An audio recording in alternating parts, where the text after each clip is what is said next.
ఇక రాష్ట్ర చరిత్రలో మునుపెన్నడూ లేని విధంగా సూపర్ హిట్ కార్యక్రమం ఉంటుందన్నారు మంత్రి సవిత.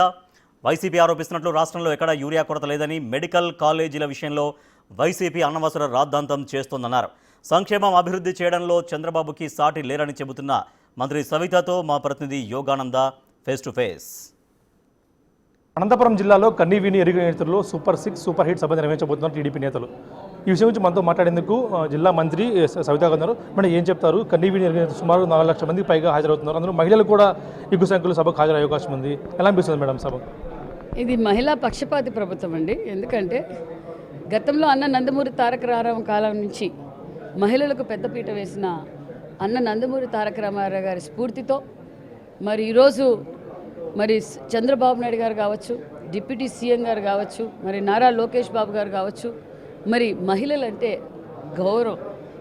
రాష్ట్ర మహిళలు అన్ని రంగాల్లోనూ బాగుండాలి, మహిళా సాధికారత సాధించాలి అని ఈరోజు మేము ఇచ్చిన సంక్షేమ పథకాలతో పాటు మహిళలకు ఇస్తున్న ప్రాధాన్యత, మరి మహిళల్లో ఈరోజు ఒక భరోసా, చంద్రబాబు నాయుడు గారు అంటే ఒక భరోసా, ఒక నమ్మకం ఉంది. కాబట్టి ఈరోజు మేము అందజేసిన పథకాలు గతంలో అన్న నందమూరి తారక రామారావు గారు యూనివర్సిటీలు కావచ్చు, ఆస్తిలో భాగం కల్పించడం కావచ్చు, అదేవిధంగా చంద్రబాబు నాయుడు గారు డాక్రా కావచ్చు, స్థానిక ఎన్నికల్లో రిజర్వేషన్లు కావచ్చు మహిళలకు, మరి మహిళలు ఈరోజు అన్ని రంగాల్లోనూ ఉన్నాయంటే మరి చంద్రబాబు నాయుడు గారు విజనరీ అనే విషయం తెలుసు. ఈరోజు స్త్రీశక్తి మహాశక్తి. ఒక స్త్రీ తలుచుకుంటే ఏదైనా చేయగలదు. మరి గత ప్రభుత్వంలో మహిళలు ఏ విధంగా అవమానపరిచారో మనం అందరం చూసాం. అసెంబ్లీ సాక్షిగా మరి భువనమ్మన్ గారు కావచ్చు, అమరావతి రైతులు కావచ్చు, మరి మాలాంటి మహిళలందరినీ ఏ విధంగా అసభ్యకరంగా మాట్లాడి మా మీద కేసులు పెట్టి ఏ విధంగా భయభ్రాంతులు చేశారో కూడా మనం చూసాం. ఈరోజు సూపర్ హిట్. ఎందుకంటే అతి తక్కువ కాలంలోనే ఒక పక్క గత ప్రభుత్వం చేసిన అప్పులు కట్టుకుంటూ ఈరోజు సంపద సృష్టిస్తూ సంక్షేమ పథకాలు అందిస్తూ ఈరోజు రాష్ట్రాన్ని అభివృద్ధిలో పరుగులు పెడుతున్నారన్న విషయం అందరికీ తెలుసు.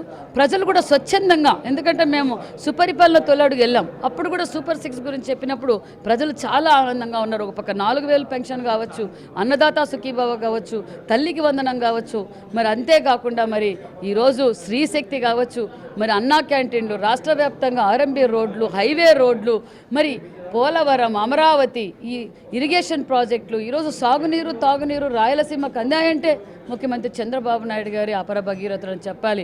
మరి ఈరోజు పరిశ్రమలు, ఏ పరిశ్రమలు చూసినా అది చంద్రబాబు నాయుడు గారు తెచ్చిన పరిశ్రమలు. కాబట్టి ప్రజలు ముఖ్యమంత్రి గారికి, డిప్యూటీ సీఎం గారికి, మరి బీజేపీ నాయకులు, రాష్ట్ర అధ్యక్షుల గారికి అందరికీ కృతజ్ఞతలు చెప్పడానికి స్వచ్ఛందంగా రావడానికి సిద్ధంగా ఉన్నారన్న విషయం కూడా మీకు తెలియజేస్తుంది. సూపర్ చీటింగ్ అంటూ కూడా వైసీపీ ప్రజలు వాళ్ళు చీట్ చేశారు కాబట్టి ఈ రోజు 11 సీట్లకే పరిమితి అయ్యారు. పులివెందుల్లో డిపాజిట్లు కూడా రాలేదు. వాళ్ళు వైసీపీ దొంగ ఓట్లు వేయించేది, దొంగ పనులు చేపించేది, రపరప నరికేది తెలుగుదేశం పార్టీకి కానీ కూమి ప్రభుత్వానికి అలవాటే లేదు. తిరుపతిలో బై ఎలక్షన్ జరిగినప్పుడు ఎవరు దొంగ ఓట్లు వేయించుకున్నారో తెలుసు, ఎవరు దోచుకున్నారో తెలుసు, ఎవరు దాచుకున్నారో తెలుసు. మరి 11 సీట్లకే వాళ్ళు పరిమితం అయ్యారు అంటే ఏంటి పరిస్థితి? ఈరోజు ఎవరు రపరప నరుకుతామంటున్నారు, ఎవరు ప్రజలను రెచ్చగొట్టాలనుకుంటున్నారు? మరి ప్రజలందరికీ తెలుసు. జగన్మోహన్ రెడ్డి గారికి అర్థం కాలేదు. అభివృద్ధి అంటే జగన్మోహన్ రెడ్డి గారికి తెలియదు, రైతులంటే తెలియదు, మహిళలంటే గౌరవం లేదు. మరి మహిళలు అసభ్యకరంగా మాట్లాడిన వాళ్ళపై జగన్మోహన్ రెడ్డి గారు పరామర్శిస్తారు. రపరప నరుకుతామన్న వాళ్ళు నరికితే తప్పే ఉంది అంటారు. ఎవరి గురించి? వాళ్ళకి నైతిక విలువలు లేవు, వాళ్ళ పార్టీ పరిస్థితి అయిపోయింది. ఉనికి చాటుకునే కోసం ఈరోజు ధర్నా అంటే దేని మీద ధర్నా? దేనికి ధర్నా? రైతులకు ఏం చేశారు 5 సంవత్సరాలుగా? రమ్మనండి, మా అగ్రికల్చర్ మినిస్టర్ అచ్చెన్నాయుడు గారు కూర్చుంటారు. వాళ్ళ మాజీ మంత్రి కానీ, వాళ్ళ మాజీ ముఖ్యమంత్రి కానీ కూర్చోమనండి, చర్చించమనండి, అసెంబ్లీకి రమ్మనండి. మా హెల్త్ మినిస్టర్ గారు కూర్చుంటారు 17 మెడికల్ కాలేజీల గురించి. అసెంబ్లీ సాక్షిగా మా హెల్త్ మినిస్టర్ గారు చెప్పారు, రావయ్యా అసెంబ్లీకి, నేను చెప్పడానికి సిద్ధంగా ఉన్నాను. నువ్వు ఏ విధంగా మెడికల్ కాలేజీలో మోసం చేశావో, మెడికల్ కాలేజీలో కూడా నువ్వు దోచుకున్నావు. మరి ఎక్కడే కానీ గవర్నమెంట్ మెడికల్ కాలేజీలో ఎస్సీ ఎస్టీ మేనేజ్మెంట్ కోటానే ఉండదు. మరి జగన్మోహన్ రెడ్డి గారు ఎస్సీ ఎస్టీ బీసీ బిడ్డలకు ద్రోహి. మరి ఈరోజు ఏ డిపార్ట్మెంట్ మీదకైనా చర్చించడానికి మేము సిద్ధంగా ఉన్నాం. మరి వాళ్ళ మాజీ మంత్రులు వస్తారా?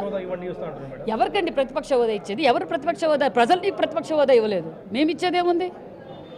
ప్రజల ప్రతిపక్ష హోదా ఇవ్వాల్సింది ప్రజలు. కానీ ఇక్కడ జగన్మోహన్ రెడ్డి అధికార పక్షంతో పెట్టుకుంటూ దమ్ముడు చర్చకు రావాలంటూ కూడా మంత్రి సవిత, మాజీ ముఖ్యమంత్రి జగన్ గారిని గురించి చెప్తున్నారు. Video Prasad big TV Anantapur నుంచి.